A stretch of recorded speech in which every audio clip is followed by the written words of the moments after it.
வணக்கம் நண்பர்களே. குற்றம் கடிதல் அதிகாரத்துல 8 குறள் பார்த்தோம். இப்போ 9வது குறள்.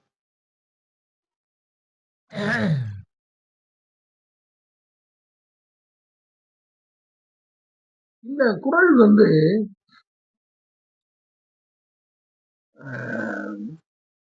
ரொம்ப அடிப்படையான எல்லாருக்கும் வந்து தேவையான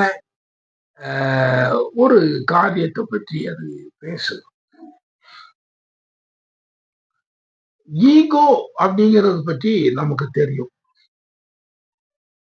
ஒவ்வொரு மனிதனும் இந்த தன்முனைப்பு அப்படிங்கக்கூடிய அந்த ஈகோவை வந்து அவன் வந்து ஒரு பெரிய அளவுல வந்து ஒரு கோட்டை கட்டி அதுல வந்து அவன் வாழ்றான். தான் அந்த ஈகோவை வந்து அவன் பெரிதாக வந்து தன்னை பற்றி அவன் பெரிதாக அவன் நினைத்துக் கொள்கிறான்.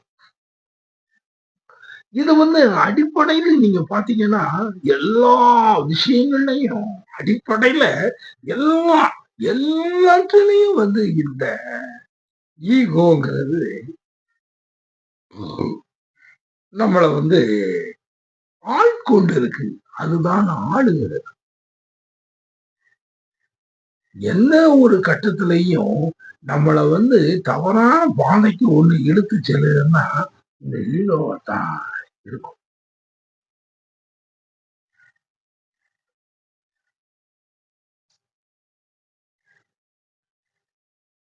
அதனாலதான் வந்து இந்த குறள்ல வந்து வள்ளுவர் என்ன சொல்றாருன்னா,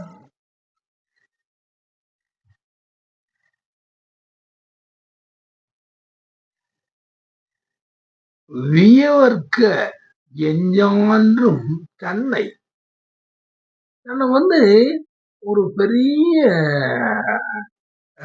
ஆளாக வந்து தன்னைத்தானே வியந்து கொள்ளுது.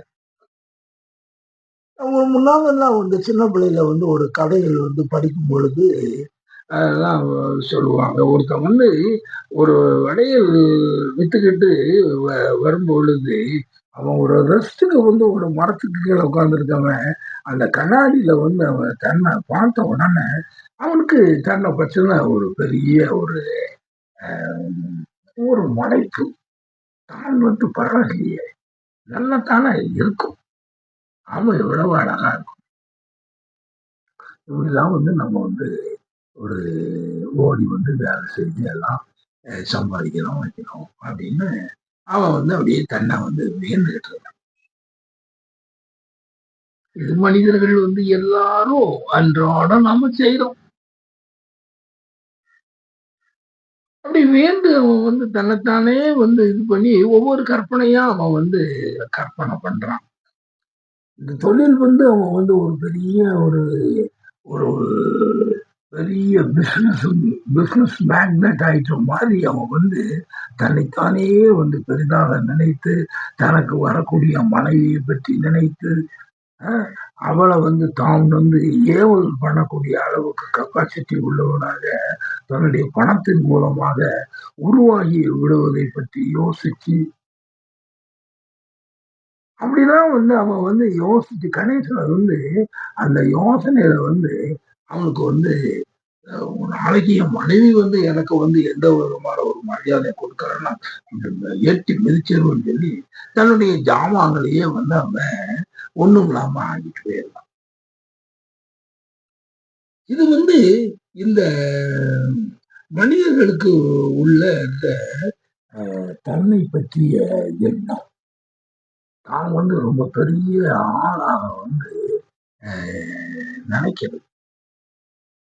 இது எல்லா மனிதர்கள் நடக்கும். காந்தி கூட ஒரு இடத்துல சொல்லும்போது சொல்றாருல்ல, நான் வந்து ஒரு நாள் வந்து நைட்ல அந்த ஈகோ அந்த எண்ணங்கள் அதெல்லாம் வந்து வரும்போது ஆகா மக்கள் வந்து என்னை வந்து ஒரு புத்தரை போல் கொண்டாடுகிறார்கள் அப்படின்னு நான் வந்து என்னைத்தானே பற்றி நான் பெருமைப்பட்டேன் அப்படின்னு அவர் சொல்றாரு. அதே மாதிரிதான் இந்த வந்து அந்த சொல்ற திருவள்ளுவர் வியவர்க்கு எஞ்ஞான்றும் தன்னை. நீ அப்படி வந்து தன்னைத்தானே வியந்து பாராட்டாதே. வியவற்க எஞ்ஞான்றும் தன்னை. எவ்வளவு பெரிய இதெல்லாம் நம்ம நாம சாதாரண மக்களாக இருந்தாலும் சரி, எந்தெந்த நிலையில இருந்த மக்களும் சரி, இதுதான் வந்து ஒரு முக்கியமா நம்ம கடைப்பிடிக்கக்கூடியது. அதே மாரி அந்த இதான் சொல்லிட்டு நயவற்க நன்றி பயவா வினை.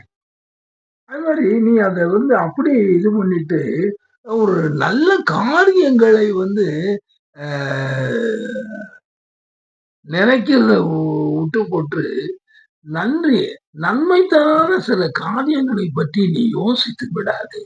என்ன யோசனைகள் வந்து அப்படியெல்லாம் மனிதனுக்கு வந்து அந்த அவனுடைய அந்த தான் என்கிற அந்த அகத்துல வந்து இப்படி ஒரு எண்ணம் வரும். அதுக்கப்புறம் வந்து அந்த ஒருத்தர் மேல ஒரு கோபம் வரும். இவன் இப்படி நமக்கு செய்துட்டா இவனை நம்ம சும்மா விடக்கூடாது அப்படின்னு ஒரு கோபம் வரும். அப்ப அந்த மாதிரி காரியங்கள்ல அவங்க வந்து நம்முடைய எதிரிகளை அடிச்சு வீழ்த்தி அவங்கள கொன்னு அவங்கள வந்து நம்ம மேல நம்முடைய ஸ்தானத்தை வந்து மேல உயர்த்துற மாதிரி ஒரு நிலையை வந்து நாம நினைப்போம். அதனால தான் அவர் என்ன சொல்றாருன்னா நயவர்க்க நன்றி பயவாமனை. நல்ல காரியத்தை தவிர நீ வந்து இந்த மாதிரிலாம் கேடுகட்டத்தனமாக எல்லாம் சில காரியங்களை வந்து நீ நினைச்சிடாத. நல்ல காரியங்களே யோசி. அதுதான் வந்து இந்த யோசிக்கிறதுலேயே இருக்கு. இந்த யோசனையிலேயே நம்ம வந்து திருவள்ளுவர் சொல்லக்கூடிய இந்த காரியங்கள் எல்லாம் நம்ம நம்முடைய யோசனைகளையே நன்ற முறையில வந்து நம்முடைய யோசனைகள் இருக்க. இதெல்லாம் விட்டு போட்டு வந்துகிட்டு நம்மளை பற்றி என்னைக்கும் வந்து வியந்து பாராட்டி கொண்டு இந்த அதாவது வீணான சிந்தனைகளை வளர்த்துக்கொள். அதாவது ஒரு கட்டத்துல வந்து திருவள்ளுவர் சொல்லும்போது சொல்றாருல்ல என்னன்னா ஒருபோதும் வாழ்வது அறியாது எண்ணுவதோ கோடியும் அல்ல பல அப்படின்னு ஒரு குரல்ல சொல்வாரியா. இந்த குரலுக்கு வந்து இந்த குரல் வந்து நம்ம நிறைய பேர் படிச்சு தெரிஞ்சுக்கணும். அதுதான் வந்து இந்த வியவர்க்க எஞ்சாண்டும் தன்னை அது ஒரு நயவர்க்க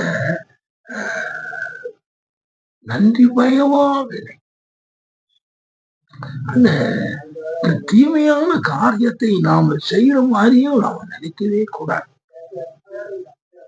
இதுகள் இருக்கும் பொழுதுதான் இந்த சிந்தனைகள் நன்றாக இருக்கும் பொழுதுதான் நாம நல்லா இருக்கும். சரி நண்பர்களே, அடுத்தால என்ன சொல்ற?